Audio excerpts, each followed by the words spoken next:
Hello, আসসালামু আলাইকুম। সকল কবুতর প্রেমীদের জানাচ্ছি আসসালামু আলাইকুম। আশা করি সকলে আছেন আলহামদুলিল্লাহ ভালো।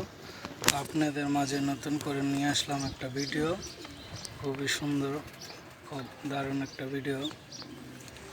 এই যে আমার মাদি, এই যে এখানে নর, তাদের মোটামুটি খুবই ভালো একটা আছে, পারফরমেন্স আছে। তো এই যে মাশাআল্লাহ, আল্লাহর শেষ মেহেরবান, এক ডিম নিয়ে পড়ছে, প্রথম ডিম পারছে, আরেকটা ডিম পারবে আর কি।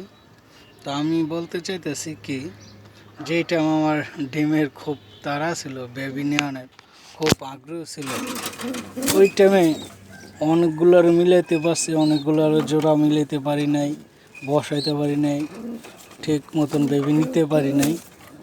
মশা আর একটু পারিবারিক সমস্যার কারণে একটু দূরে দূরে ছিলাম, এ কারণে কবুতরের ওই টাইমে যত্ন নিতে পারিনি।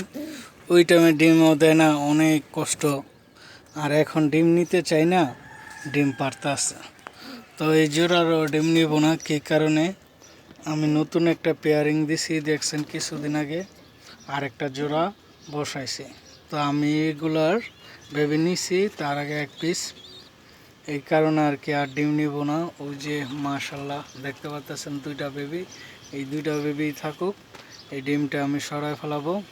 আপনারা যে যেখান থেকে দেখতেছেন তাইবা ইউটিউব চ্যানেলটা সবাই লাইক শেয়ার দিবেন, সাবস্ক্রাইব করে রাখবেন। ভালো থাকবেন, আল্লাহ হাফেজ, আসসালামু আলাইকুম।